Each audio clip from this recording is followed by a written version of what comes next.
农历7月中元节准备来到，普渡祭拜是庙宇每年重要的祈福活动。不过今年因为疫情的关系，真侪宫庙缩小规模，甚至停办，相对的连带影响弱势团体爱心物资的募集。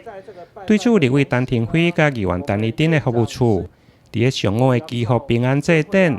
特别珍惜公益的贡品袋，将打料转做爱心的牛奶粉。希望在普渡祭拜后，捐予创世基金会帮助植物人。这岛有这个发想，真的我们看到我们很多的社福团体，因为这一次的疫情，不论在募资或是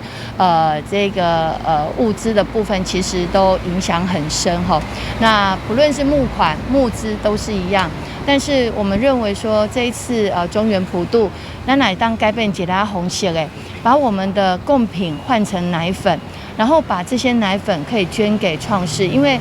没有增加我们的负担，也就是说把我们的一个贡品转换一下不一样的亮点。那这样子的话，除了我们可以做公益，也可以帮助到我们的植物人。所以我们今天跟怡珍就拜托我们的院长来了我们服务处一趟，然后呢，让我们一起来呼吁大家一起来响应这样的一个活动。疫情的关系，那很多普渡都缩小范围或者是停止了。那我们1年以来的营养，也就是奶粉，那就非常的缺乏。那所以这次委员跟议员他们这样子的发起，让我们非常的感动。那让我们的植物人朋友能够得到基本的生活的那个需求的满足，还有就是他们的营养的需求也能够得到一个补充。那非常谢谢委员跟议员这次的大力帮忙。议员陈义珍表示，对长期倒立门床的植物人来讲，灌牛奶是逐工袂当欠缺的营养，因此伊嘛建议议会伫普渡时来采用爱心牛奶粉。嘛，得到议长的支持。在7月普渡的时候，然后今天就是呼吁大家，如果我们把这个爱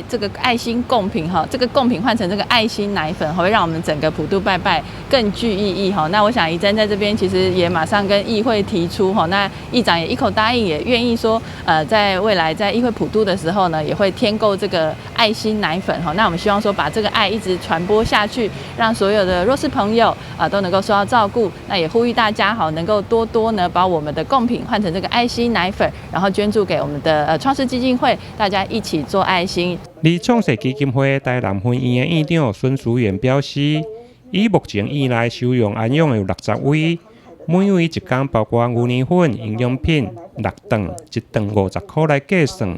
一天的餐费就要18000块，一个月需要50万，因此希望借此抛砖引玉。吸引更侪善心人士共同来关怀帮助创世植物人，